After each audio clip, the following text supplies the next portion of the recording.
Hello, my name is Stephanie Owens and I am the Communications Officer for Hospice UK and Dying Matters. And today, on the Friday of Dying Matters Awareness Week, we are looking at how you can be in a good place to die digitally. And I'll be speaking to Gary Rycroft and James Norris on this topic. So James, I will start with you. What are digital assets and why are they important?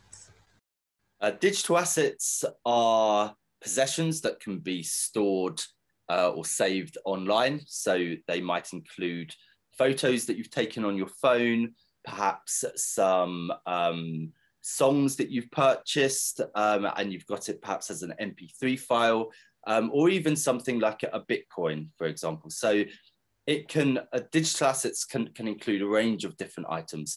And they're becoming increasingly important from a number of reasons. The first is from a sentimental perspective.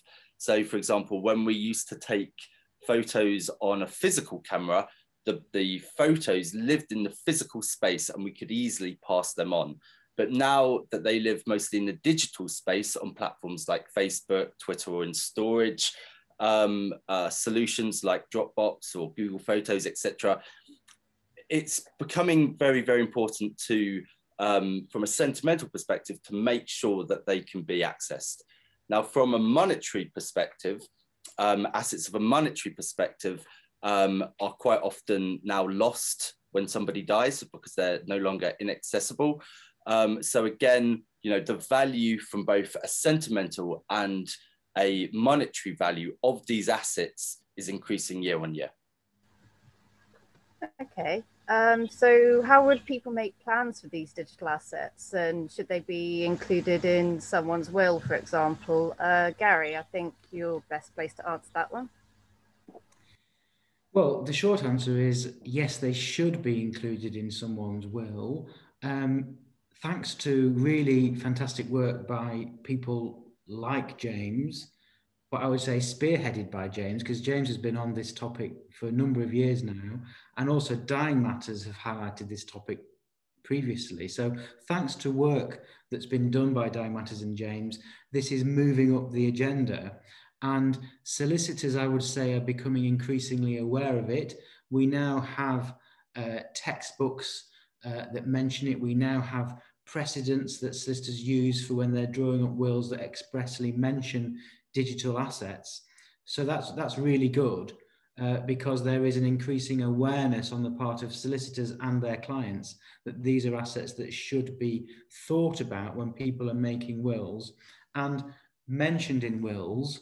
And there are two reasons for that. One is that, of course, we want the right people to end up with the right asset when someone dies, and the person who has died wants their chosen beneficiaries to end up with the right things.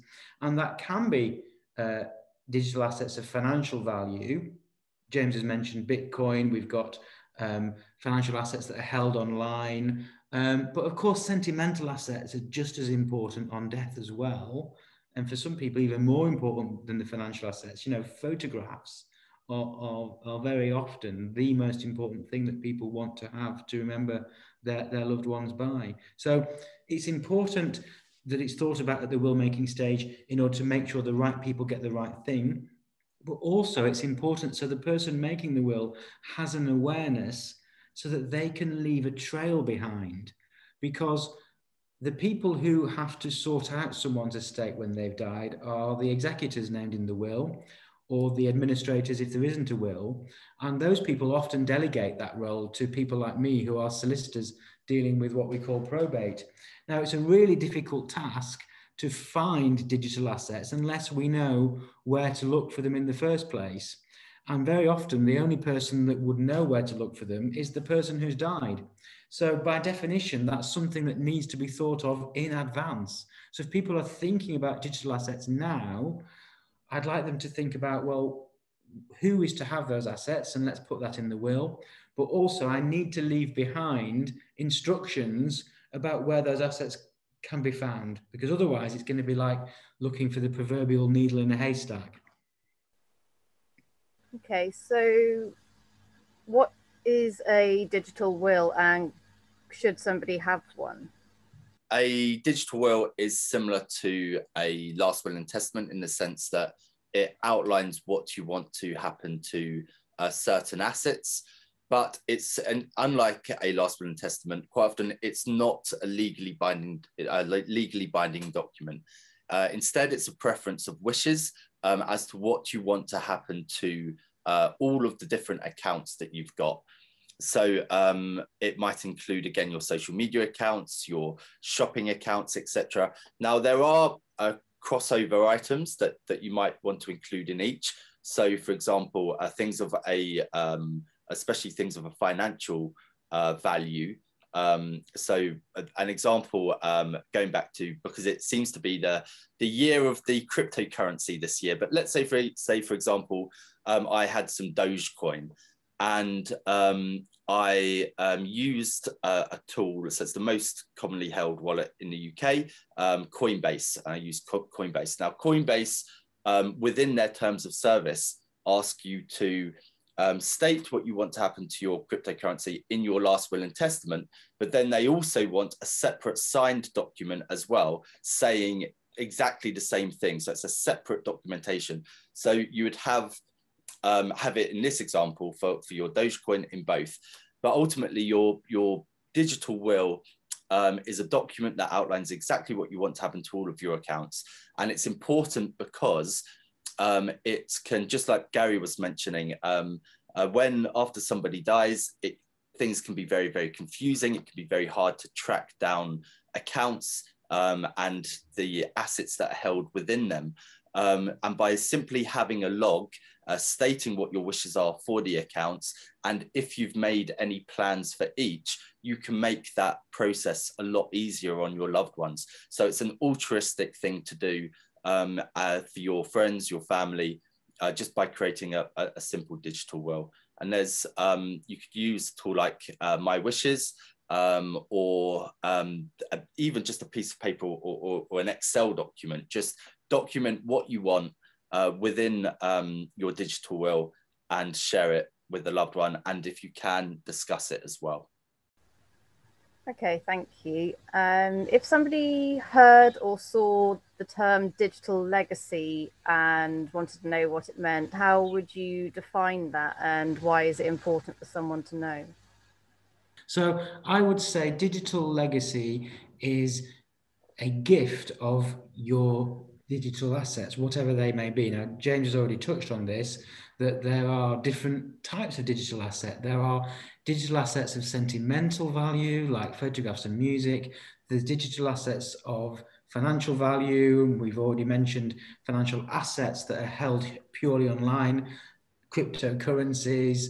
There are digital assets that have intellectual value. I suppose people have blogs, people have domain names, and then of course the digital assets of social value, social media, and people, as James has spoken about eloquently in the past, and I've heard him many times, people curate their lives on social media, and that is the way they are remembered. So we've got all these different kinds of digital assets. So your digital legacy is all of those assets. I would just like to endorse what James has been saying about a digital will as well. You can have what's called a digital directory, which just sets out what your digital assets are, and that's the kind of useful tool for finding that digital needle in the haystack. But the digital will goes further in that it expresses your wishes about who you want to be responsible for those assets. And this is a really key point from a legal point of view, because there's a kind of clash here between the law as it stands and this emerging area of digital assets. And there's also issues to do with privacy, not just succession law, who gets your assets on your death, but what is the issue with privacy? And this is the point that often social media companies, for instance, are very concerned about, because they feel, quite rightly, that they have a duty to their customers to respect their customers' privacy. So they very often don't want to let a third party deal with social media unless there's some kind of express permission given for that person to do that. Now, what James is saying, quite rightly, is, well, do a digital will, say who you want that person to be, and then that allows the tech company, the social media company, to know that they are dealing with the right person. And so actually your wishes will be respected. So tech companies have been criticized a lot for not being kind of friendly towards people who've been bereaved. But I do kind of understand where they're coming from, in a sense that they're just trying to protect the privacy of their original customer. So that's why, thinking about it now, doing things like having a digital will are so important to make it smoother later. But let's hand over to James to hear his definition of what a digital legacy is as well. A digital legacy can ultimately be the content that is the digital content that remains about somebody after they die. So it can be created by the person. Again, your social media accounts, etc. It could be created by somebody else after that person's died. So if I was to die and there was a blog post or a obituary in a online local newspaper about me, that would help feed into my digital legacy.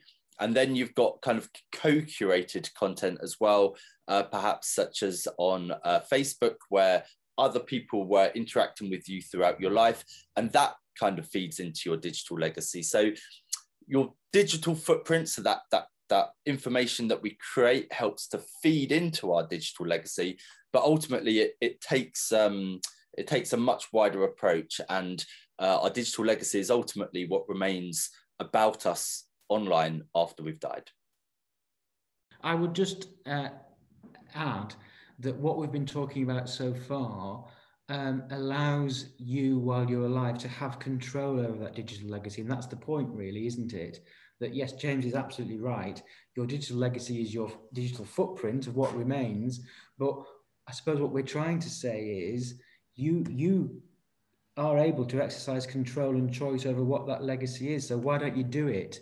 You know, now is the time to do it while you're alive. Sorry, Yeah, Steph.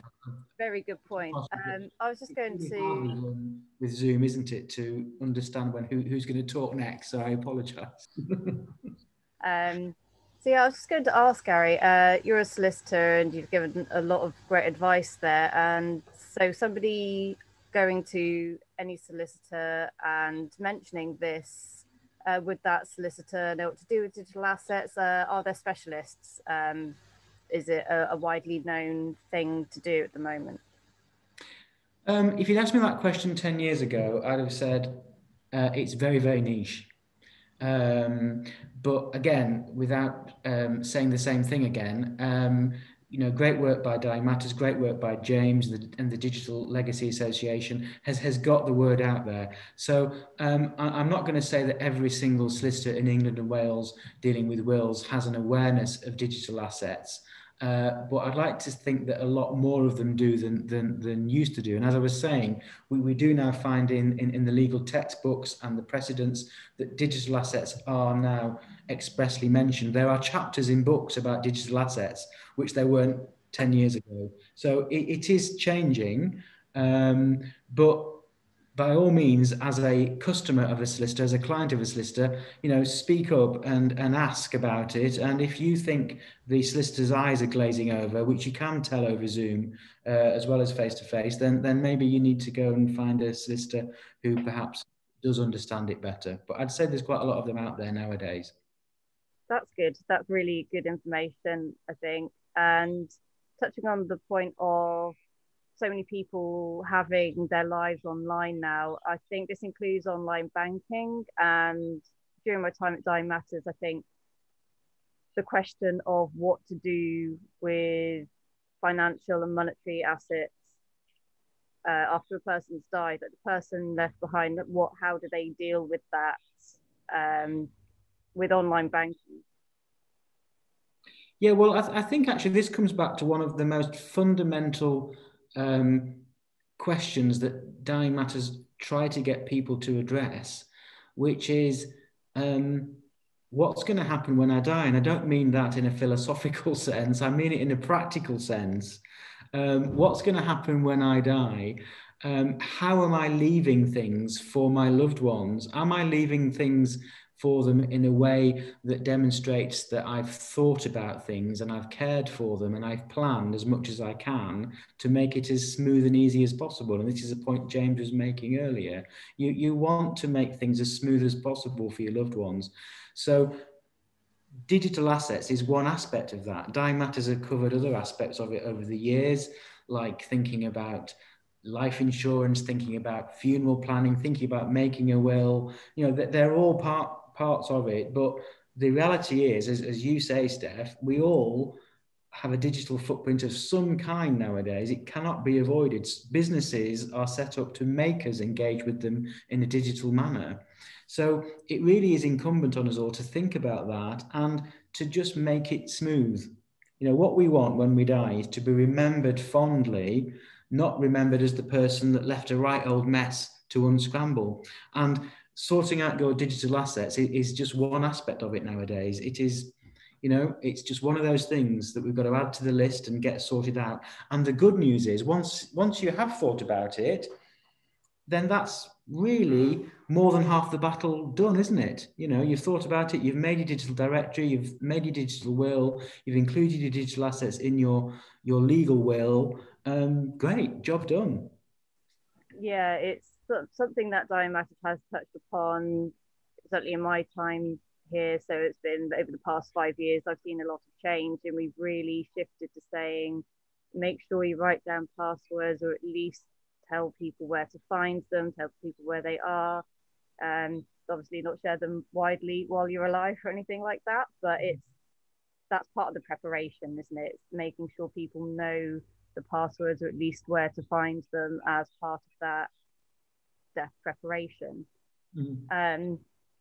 Which kind of leads me on nicely to something else I want to ask, and that's a bit more about the emotional side of digital assets. So that's photos and music and even online books and videos and things that I don't think people really think of or even view as possessions sometimes, but they mean a lot to the owner while they're alive, and they're likely to mean a lot to their loved ones after they've died. And it's that real connection with the person that we know how music really connects people. So is there anything specific about that side of things and how to prepare for photos and videos and such, because they're held everywhere now? So each platform where we upload, let's say, our photos and videos to, will all have their own policies as to what you can and can't do. So, for example, if you were to, if for people who use Facebook, there's a tool that Facebook's Legacy Contact that you can use to assign access to a loved one after you've died. And if you give them a tick next to the photos, then they're able to download and access your photos. There is a wonderful tool that isn't used enough on Facebook as well, which allows you to, when you're alive, download all of your content. They've also more recently added a transfer option as well, so you can transfer all of your photos from Facebook to a cloud storage provider, like one of them I know is Dropbox. I can't remember the rest of them. So there's ways in which you can do that for specific platforms. But then there's also other aspects in regards to the emotional side and the, you know, just because something's in a digital format, it doesn't mean that it's like the content is any less powerful or poignant than that's in a written format. So quite often when somebody dies, we don't have letters. Let's say, for example, if I had to go to war right now, I wouldn't be sending physical letters home like they might have done in World War II. I'd be sending WhatsApp messages, I'll be doing videos, I'll be, you know, and so it doesn't mean that content is any less powerful or important, but because it's spread in these array of different devices, array of different places, it can be confusing. But I think the main thing would be possibly just to sit and to reflect and just to think, you know, about where the assets of sentimental value are held and what you want to do with them. One brilliant thing that people can do, which again, we don't do enough of, is print photos. So I've got a photo of my great grandmother. It's the only photo that we have of her. It's taken on her wedding day. Now, if there was a social media site back, you know, in the early 1900s, would that photo still exist? If it was only put on there, would it still exist? Would all of our family have access to it? I do not know the answer, but by printing it out, the longevity of that content and that longevity of that photo has remained. So yes, I think the top tip really is to maybe put a folder on your desktop and maybe put in your top 10 or your top 20 if you have to photos, and then maybe email it to loved ones. So again, they know that these are the photos that are of value to you. So yeah, so when it comes to the emotional side, think about what's of value to you. Think about the emotional connection. Maybe tell somebody the story if there's a story connected to a photo. So if my mum gave me a photo and she told me that, you know, this is a really important photo because of X, then it has a story, it has a life to itself. So think about what you can pass on, and how you can pass on the sentimental side and how you can pass on the you know, the stories around that content. I would endorse that, James. And I once took part in a discussion for a TV report down in Bristol, and there were some kind of academics there from either Bristol or Bath, University of Bath, I think.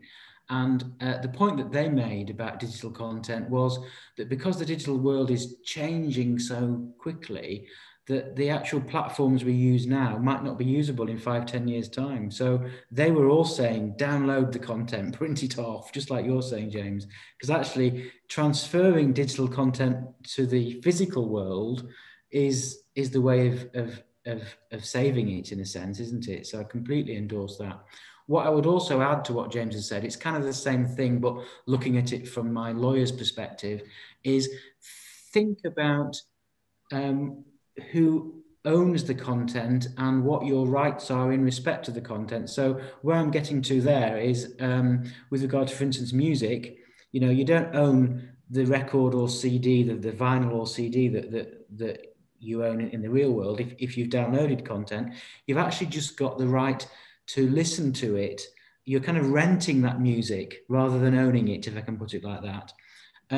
So, you know, think of things like that and be aware of these issues. And then that helps you to get the answer to what you can do with them. So if you've downloaded loads of music that you don't actually own, you've only got the right to listen to it, you could put it on some kind of MP3 player and then pass that device on to your chosen beneficiary. So yeah, so I completely agree with all that James has said. As ever with Dying Matters, it's hopefully this conversation is making people stop and think and giving them time to decide what they want to do to make sure that they leave things in the best possible way. Yeah, thank you, Gary. I think that's a really important point to note, that you've got to think about the changing landscape of social media in particular and how fast that moves. And yeah, it might very well not be usable in 5 years' time, and thinking about platforms that have come before that and what people may have lost on there. It's the case of backing things up as well that I don't think people really think of, like even in life. So why would they think about it now? But they should be thinking about that now. I think we've covered a lot of ground there. So thank you, James, and thank you, Gary. And we hope you've taken away some information from this, and you'll now go away and think about your digital assets.